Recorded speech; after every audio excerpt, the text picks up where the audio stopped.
أهلا بكل مستمعي إذاعة القاهرة الكبرى. دايما لقاء جديد بيتجدد مع كل المواهب، ومواهبنا النهاردة جايين من كذا محافظة، وبالتحديد من محافظة الإسكندرية ومن محافظة دمياط. الكل جاي حاطط على عاتقه من رسالة أو مسج معين عايز يوصله لكل المستمعين. والنهاردة بمناسبة 6 أكتوبر وانتصارات 6 أكتوبر بنقول لكل المستمعين تعالوا اسمعوا معانا أوبريت جميل جدا. أوبريت يمكن بيقدموه شباب من قصر ثقافة دمياط بالتحديد علشان يقولوا ان احنا مع مصر، وبالتحديد بيقولوا احنا بنناشد بانتصارات اكتوبر بمرور هذا الانتصار الجميل اللي دايما بيبقى فخر لينا ويبقى منارة نور لينا. مازال من 46 سنة هذا الانتصار، ومازال حتى الآن بنكمل المشوار انتصارات اكتوبر. تعالوا مع بعض بقى كده من غير ما اطول على كل المستمعين الحلوين اللي بيسمعونا. معايا مجموعة من الشباب ومن الشابات، ومعايا مجموعة من الناس الجمال اللي هيتكلموا معانا النهاردة وهيقولوا احنا هنقدم ايه.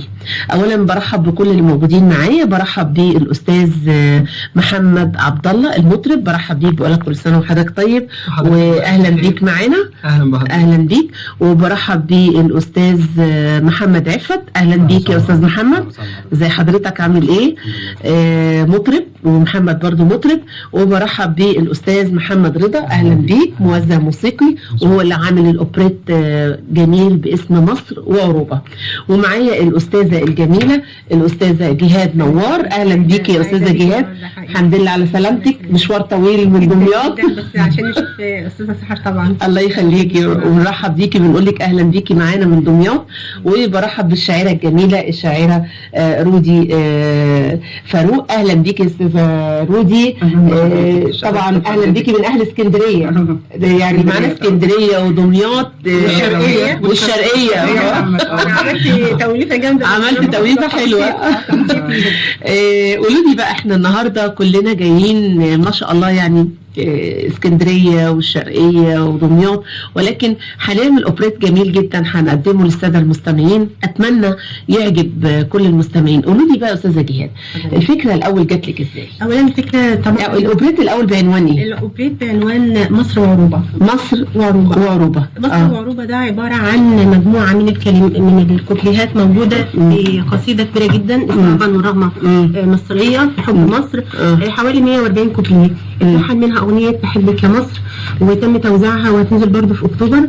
وحاليا الاوبريت اللي احنا عملناه ده طبعا هو فكره ان المجموعه الجميله اللي معانا عشان ما ننساش الملحن، لان الملحن هو استاذ احمد الحسيني اللي قام بالتلحين، ما قدرش يحضر النهارده عشان الشغل. ووزعوا الاستاذ رضا، والغناء لمحمد عبد الله ومحمد عفت. وطبعا هم قاموا بانتاجه ماديا، يعني هم احنا عملوه على حسابهم الشخصي. الفكره ان المطرب هو اللي ينتج عمله، وفعلا احنا تنازلنا عن حقوقنا كشاعر وكملحن، وايدنا الفكره دي ان احنا ان هم قاموا بيها. والاستاذ الموزع برضه وماركو محمد رضا هو اللي وزع اللحن. وكمان استاذ ماركو اللي هو اتسجل عنده.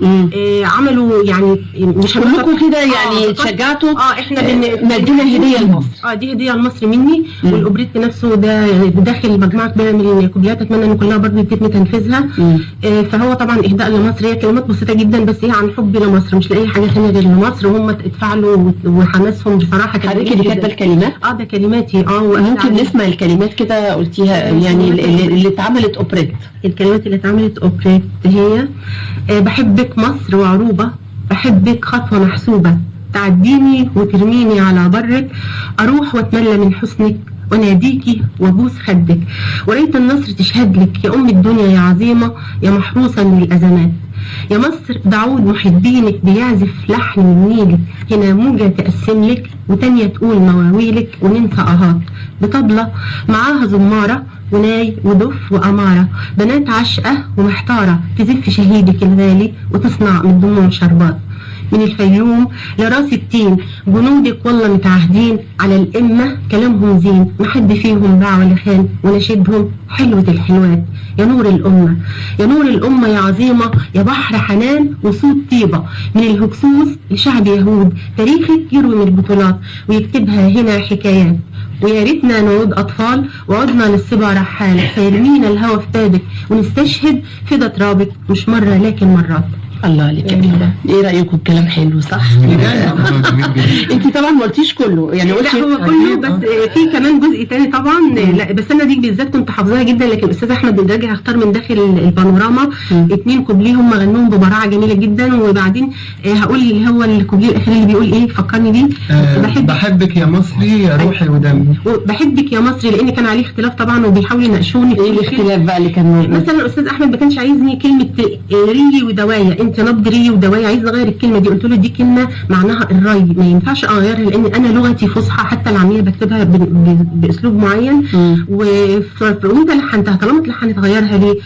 ففعلا استاذ محمد قدر يعني كان مبسوط فيها. في كمان لما استاذ عفت جاي يعني بحبك يا مصري، فهو بيقول يعني ايه بحبك يا مصري؟ قلت له بحبك يا مصري يا روحي ودمي، وفي كل عصر بسميك امي، يا فرحه تضمي تنسيني همي، وغنوه تصالحني تنسيني همي، بحبك في حرف تكوني لي ايه، بعشق ترابك ده كحلة صبايا. بس انا بقولها كحلة صبايا عشان انا اللي كاتبه الاصل، ده كحلة صبايا، ده نيلك ونبضك ري ودوايا، وابنك حبيبي اصل الحكايه. فجينا في التسجيل عشان اللي هيغنيها بقى حصل فيه اختلاف بقى وكده. بنتك حبيبتي دي اصل الحكايه. فكان في حاجات جميله حلو.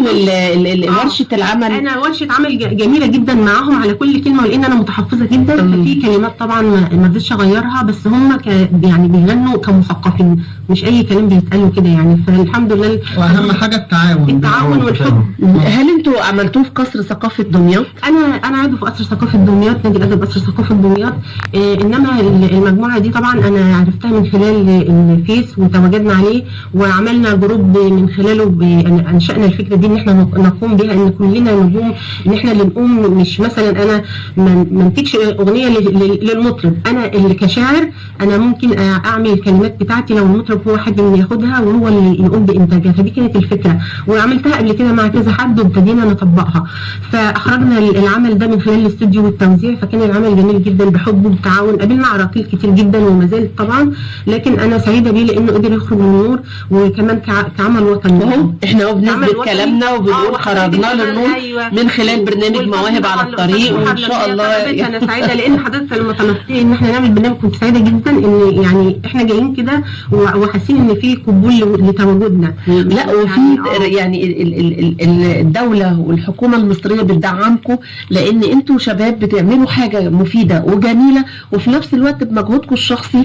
فدي حاجه حلوه يعني. انا كمان يعني انا من كام سنه طبعا احنا ابتدينا من سنوات ان احنا بنعاني من الشعر المهمش اللي بياخدوا حقوقه وبيجوا عليها. فقمنا بنفره من 2016 ومشينا لغايه ما اشهرنا فعلا جمعيه باسماء الشعراء، وماشيين ان احنا نحاول نقف جنب الشعر. انا بقى رسالتي انا ورا المبدع، ما بحبش اكون قدامه، لان هو اللي بيديك الصوره وهو اللي حتى لو هو احسن مني بحب هو يبقى متواجد. ما قاليش هو مرآة ليكي. ايوه يعني انت مرآة للشاعر والشاعر مرآة ليكي. فهو الشباب كمان لما يكون مجموعه من الشباب دي وعلى مدى سنوات بيعملوا تعاملات جميله وبيطلعوا بانجازات حلوه، كل واحد له شخصيته الخاصه المستقله في الابداع بتاعه.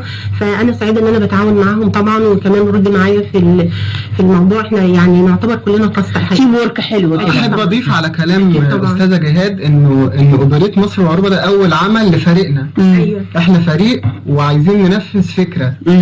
الفكره ان هي لازم كل مبدع عنده حاجه جميله يظهر. فاحنا اتعاوننا مع بعض عشان نعمل. وهو خير دليل ليها اذاعه القاهره الكبرى بتدعم المواهب فعلا من كل المحافظات.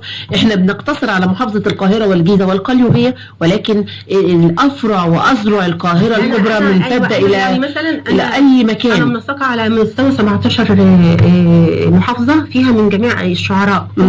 كل محافظه فيها مجموعه من الشعراء. تنسيق في اسكندريه ليا منسق، في الشرقيه ليا منسق، في الاقصر، في قنا.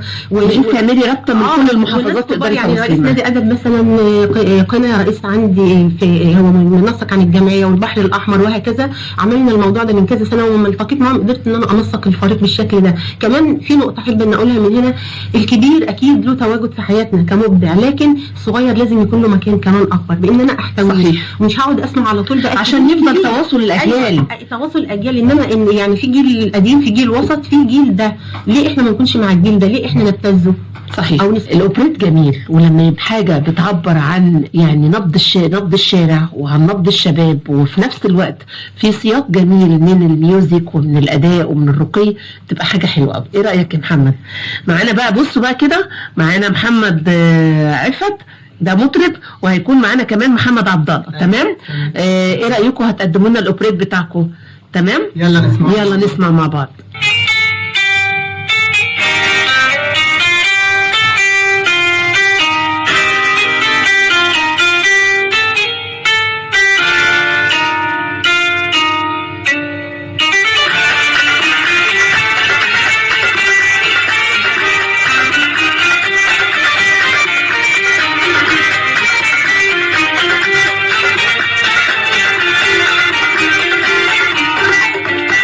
بحبك مصر وعروبة، بحبك خطوة محسوبة، تعديني على برك، أروح وأتملى من حسنك، وأناديكي وأبوس خدك، وراية النصر تشهدلك، يا أم الدنيا يا حبيبة، ومحروسة من الأزمات، يا مصر بعد محبينك، بيعزف لحن من نيلك، هنا موجة تقسملك، وتانية تقول مواويلك، وتتنسي القهر بطبلة معاها زمارة، وناي والدف ومارة، بنات عشقة ومحتارة،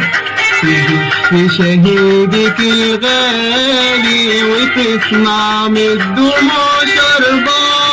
بحبك مصر وعروبة، بحبك خطوة محسوبة، تعديني على برك، أروح وأتملى من حسنك، وأناديكي وأبوس خدك، وراية النصر تشهدلك، يا أم الدنيا يا حبيبة، ومحروسة من الأزمات، من الفيوم لراس التين، أسودك والله متعهدين، على الأمة وكلامهم زين، ما حد فيهم بلا ولا خان، نشيدهم حلوة الحلوة، يا نور الأمة يا عظيمة، يا بحر حنان وصوت طيبة، من الهيك حسن الشعب يهود،